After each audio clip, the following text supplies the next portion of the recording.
ますます発展いたしまして、社長以下一丸となって、ご努力をしていただければならんと存ずる次第でございます。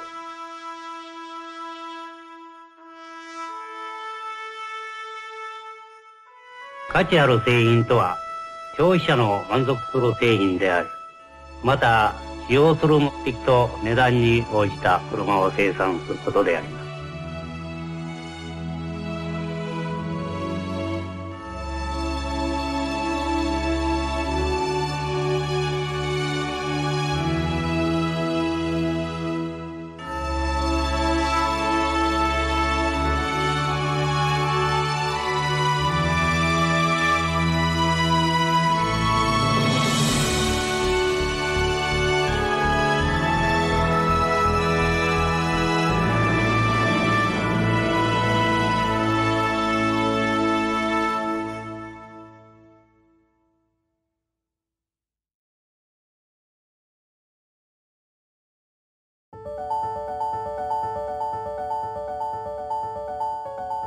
In 1908, around the time the Russo-Japanese War had ended and Japan was rising up to the world stage, a young man lived in Hamamatsu, a bustling area of the textile industry. Michio Suzuki, still only 21 years old, would go on to become the founder of Suzuki.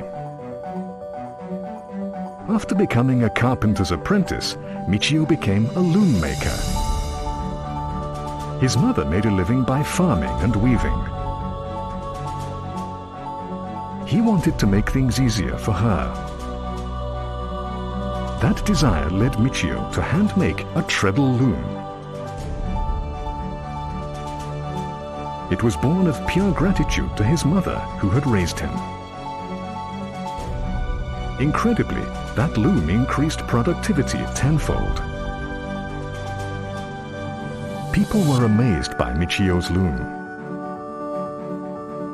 They wanted one too. Michio was rapidly inundated with orders. He couldn't believe how much people loved a product he had made to help his mother. He wanted to create more things that would make people happy, to bring more people joy. 1909, Suzuki Loom Works is founded. One core philosophy underpinned Michio's looms. They must be made to be high performance, easy for all to use, and affordable. One after another, Michio's products became popular, and the business expanded greatly. The 15th of March 1920, Suzuki Loom Manufacturing Company Limited is founded. This was the start of the Suzuki organization that endures to this day. Suzuki Loom Manufacturing was a company imbued with what is now called a start-up spirit. Generate ideas without constraints. If you have an idea, try it out. Once something has been decided, unite and spare no effort to act on your belief. 1930. Expanding overseas. Only 10 years had passed since the company's founding. Suzuki looms were a big hit throughout Southeast Asia. In fact, in Indonesia, a loom was known as a Suzuki.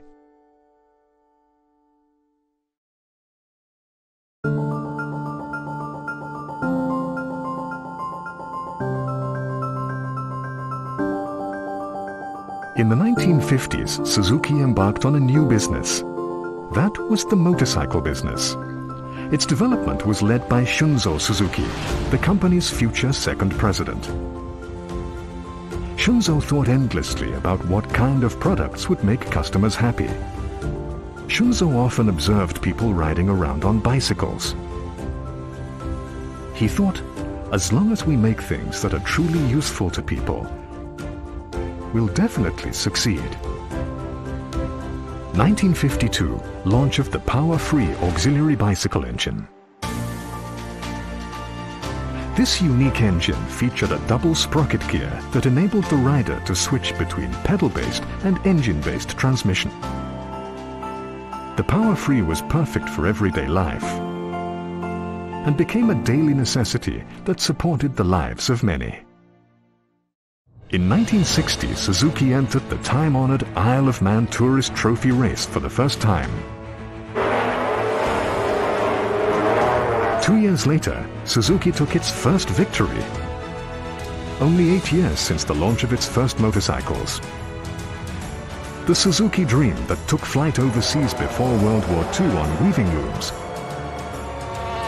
transformed into a motorcycle, giving rise to the global Suzuki.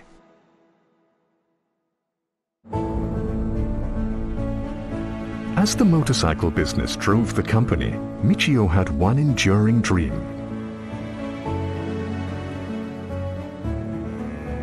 He set about researching automobiles. Huge opposition arose both inside and outside the company at the massive cost of automobile development. Why do we have to dive into automobiles right now? Shouldn't we be focusing on motorcycles instead? But Michio's conviction was unwavering. Japan was beginning to undergo motorization. Michio was confident. He thought, automobiles can absolutely change people's lives. Almost as though giving himself no way back, Michio changed the name of the company. On the 1st of June 1954, the company's name changed to Suzuki Motor Company Limited. Despite not having a single finished vehicle, this was the beginning of a challenge that carried grand dreams for the auto industry. In October 1954, 2 Suzuki prototypes ascended Mount Hakone and drove on as far as Tokyo. This was only 9 months since automobile research had begun in earnest. 1955, launch of the Suzulite. This was the first of Suzuki's pioneering mini-vehicles. The Suzulite name incorporated the name Suzuki and both meanings of light, as bright light and lightweight. Lightweight and easy for anyone to drive. Suzuki's history of mini-vehicles began here. In 1961, the commercial vehicle Suzulite Créait was launched. This was a vehicle born out of a desire to support the lives of workers. 1962, establishment of the mission statement. In its mission statement, Suzuki defined a spirit that echoes its own origins. It was Suzuki's philosophy of manufacturing that remained unchanged since Michio had hand-built a loom for his mother. Focus on the customer, to deliver useful products that will bring the customer joy. Suzuki went on to deliver a series of innovative products to the world.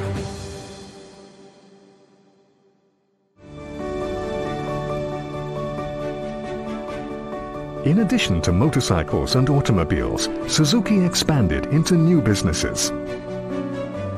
1965, launch of an outboard motor.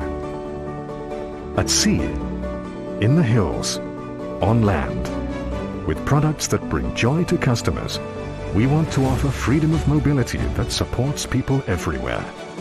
This philosophy continues shaping Suzuki today.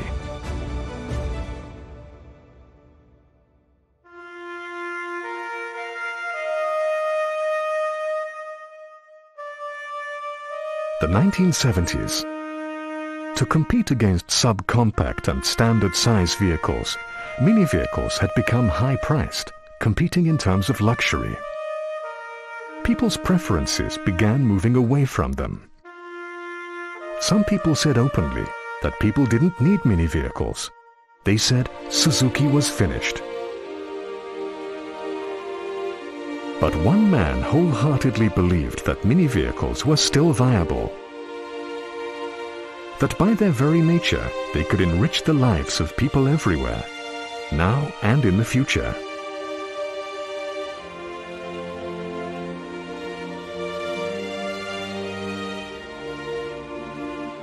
This was Osamu Suzuki, who became president at just 48. Osamu was very mindful of Suzuki's origins.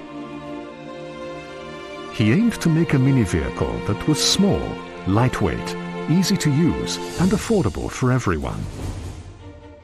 That kind of vehicle would bring joy to customers. At a time when cars under 500,000 yen were an impossibility, he aimed to make a mini-vehicle that defied convention. Voices of opposition arose within the company. Engineers insisted it was impossible. But Osamu didn't back down. He relentlessly pursued part and cost reductions. He believed if they couldn't make this car that embodied Suzuki's origins, then Suzuki would be finished. To the engineers who insisted that they could not reduce prime cost any further, Osamu said, "So remove the engine." That persistence and unity in working together once a decision is made to get results at record speed, that Suzuki spirit that existed when the company was founded, created a single mini-vehicle that saved the company from crisis.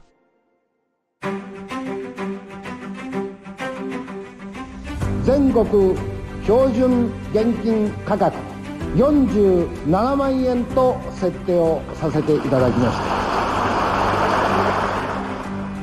A single nationwide price of 470,000 yen. It was a surprise, and the people who had viewed automobiles as an unattainable luxury applauded. The Alto was a car that women could drive easily. An increasing number of women held a driver's license at the time, but not a single car on the market had been considered for female drivers. A large number of women took up driving the Alto with confidence and joy all over Japan. An era of female drivers was thus pioneered by the Alto.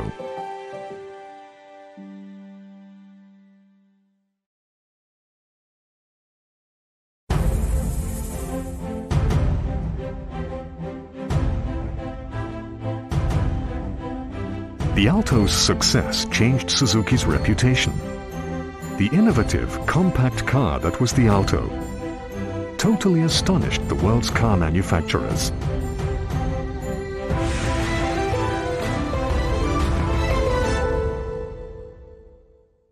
August 1981. Shocking news swept across Japan.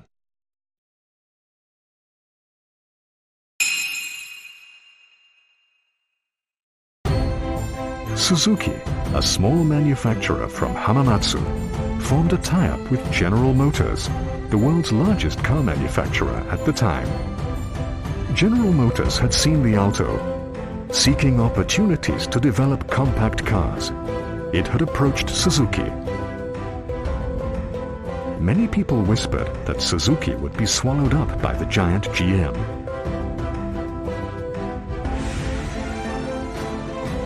But Osamu said, "A minnow will probably be swallowed by a whale.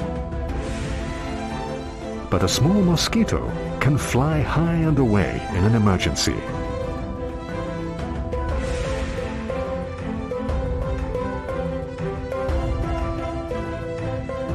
In 1983, one vehicle arose from the tie-up with General Motors.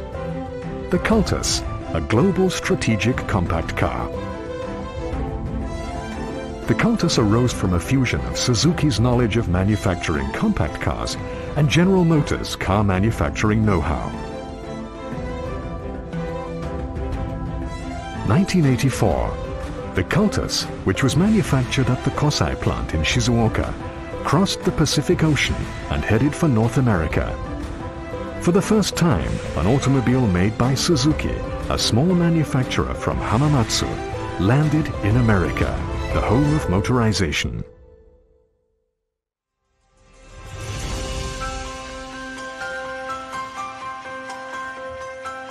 Japan の国内で後発のメーカーだからどっかで一番になることを考えたいなと。自動車メーカーのないところ行けば一番になれるわけです。In 1975, assembly of the Jimny began in Pakistan. This was Suzuki's first overseas automobile production. In 1982, plans that would change Suzuki's destiny were made. Overseas expansion into India.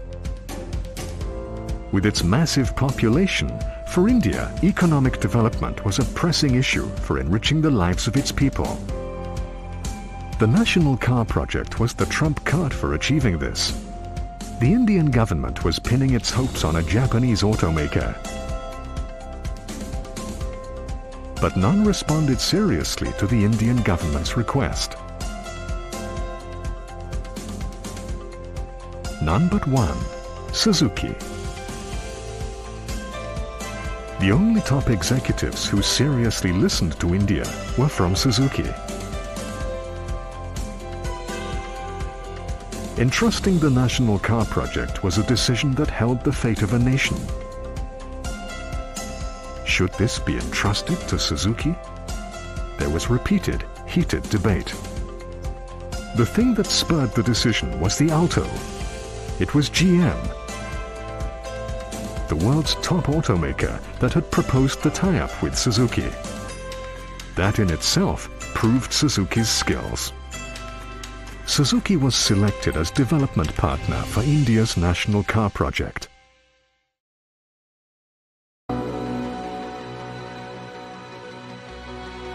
A major obstacle faced Suzuki in India: India's unique customs.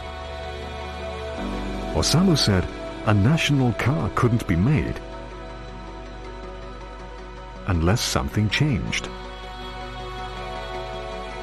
Wearing the same work uniform as ordinary employees, Osamu lined up with staff in the cafeteria. At the sight of a top executive lining up with ordinary employees, managerial staff were astonished. Osamu produced a short video called "Let's Go Forward Together." It explained Suzuki's manufacturing processes to Indian employees. The Indian managerial staff dressed in work uniforms like Osamu did and started lining up in the cafeteria. Then Prime Minister Indira Gandhi said, "Suzuki has changed India's work culture." 日本のスズキはワークカルチャーを変えた。インドのワークカルチャーを変えた。労働文化を変えた。これがそのスズキの評価だ。The Alto was modified for the Indian market and launched. Suzuki automobiles were warmly accepted by the Indian people. The masses of people who had given up car ownership as a dream were able to access the fullness of life with a car. But that's not all Suzuki delivered.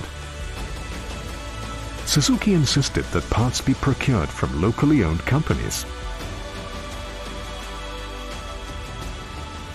That meant building a true people's car. A succession of parts manufacturers arose in India and nurtured a domestic industry.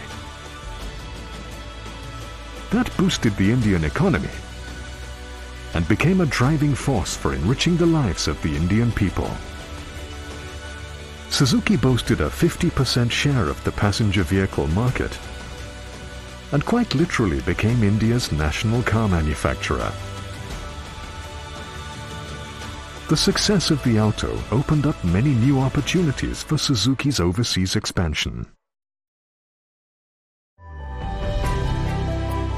It was the Alto that opened the door to Hungary. In the late 1980s, there was increasing momentum for economic reform in Hungary. Deputy Prime Minister Péter Megyesi was trying to achieve overseas economic cooperation by nurturing an automotive industry. One day at a dinner party, the Maruti 800, which had been exported from India to Hungary, became the topic of conversation. It's light and compact, but it's really reliable and functional. People spoke passionately of its performance. Could we invite Suzuki to come here? Michio was eager to tour a Maruti Suzuki factory on a visit to India. What he saw there were Indian people working happily. Seeing how Suzuki's cars had brought economic growth to the people of India, he decided to invite Suzuki to Hungary.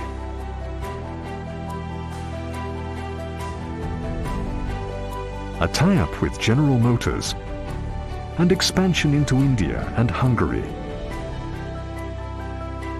led Suzuki to spread its wings globally. And it was none other than the Alto that brought everything together.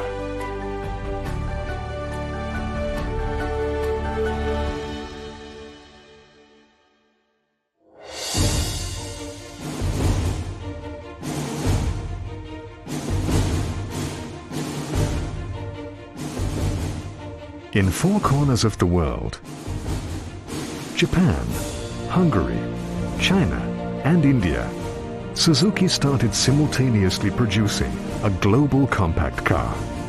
The Swift was announced at the Paris Motor Show to great acclaim. Many automotive journalists gave it rave reviews. Starting with the 2005 RJC Car of the Year award, the Swift was awarded Car of the Year in 11 countries and regions. Suzuki, a small car manufacturer from Hamamatsu, truly became a car manufacturer on the world stage. With automobiles, we will surely change lives. 50 years had passed since the day that idea sent the first prototype up Mount Hakone.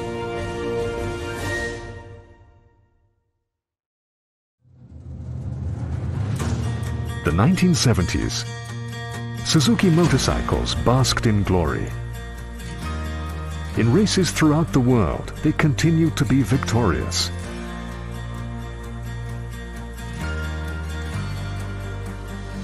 Suzuki made its name famous. Entering the 1980s, Suzuki poured its energies into the development of large motorcycles.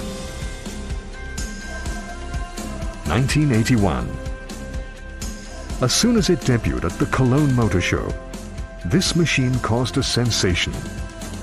The Katana, which was renowned as the Shock of Cologne, was followed by a series of timeless masterpieces.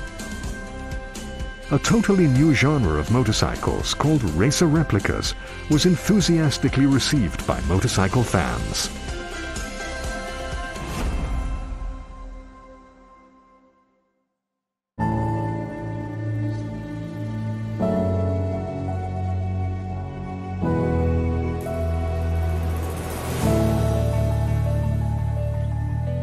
In 1990, Suzuki changed its company name.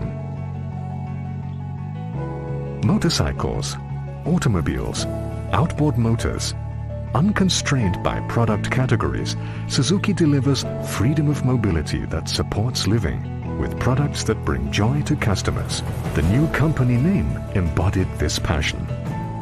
Develop products of superior value by focusing on the customer. To achieve this, Suzuki had a monozukuri, or manufacturing philosophy at its core. Smaller, fewer, lighter, shorter, neater. Smaller meaning more compact. Fewer meaning less waste. Lighter meaning more efficient. Shorter meaning done faster. And neater meaning more beautifully. All manufacturing and quality should embody an absolute promise to the customer, without a single compromise. On the surface, that philosophy appeared to create major constraints. But Suzuki had been producing a succession of original products that impressed the world. Constraints are not shackles. They're a trove of ideas. 1993, launch of the Wagon-R. This vehicle, which defied mini-vehicle convention, also attracted users of standard-size automobiles. The Wagon-R was the first mini-vehicle to be awarded Japan's Car of the Year.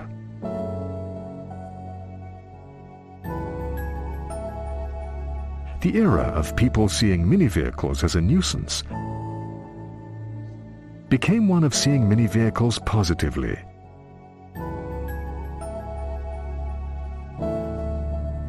This came along with Suzuki's growth.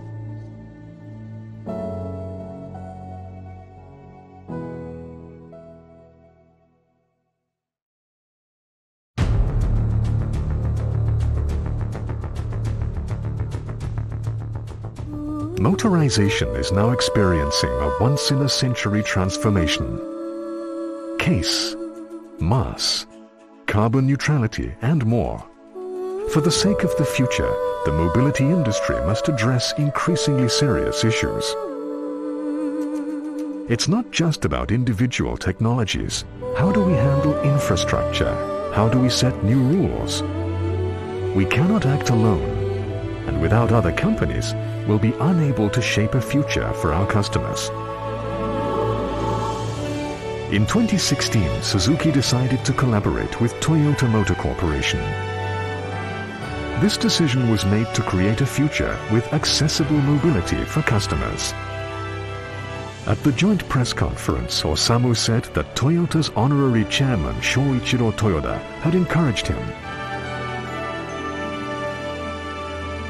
Toyota had helped Suzuki weather two crises, the 1950 labor dispute and the 1975 exhaust gas regulations.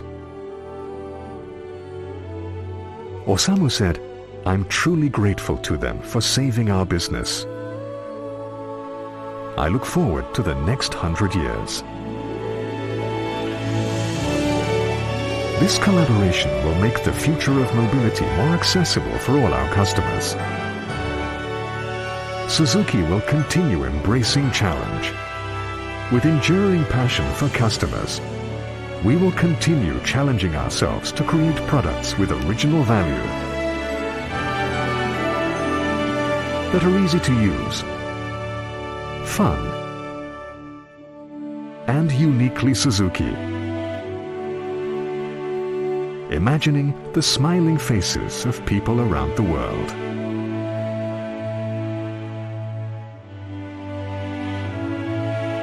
It has been a century since our founder Michio Suzuki started this company.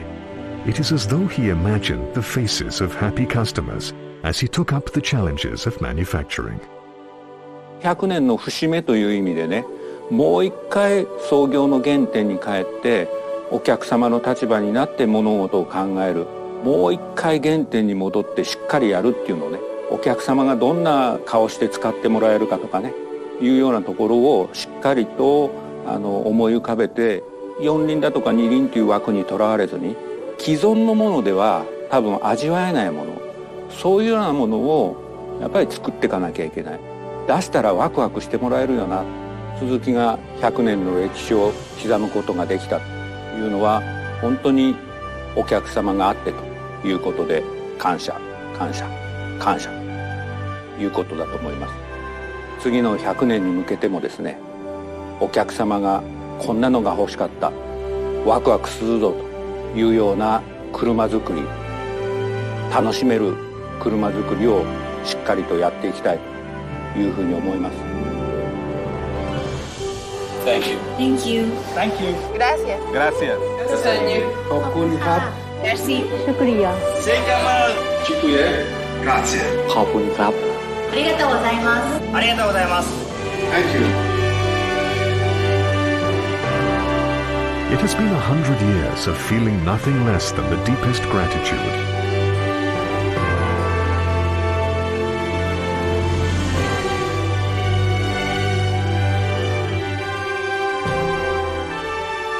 Today and tomorrow, Suzuki will continue embracing challenge.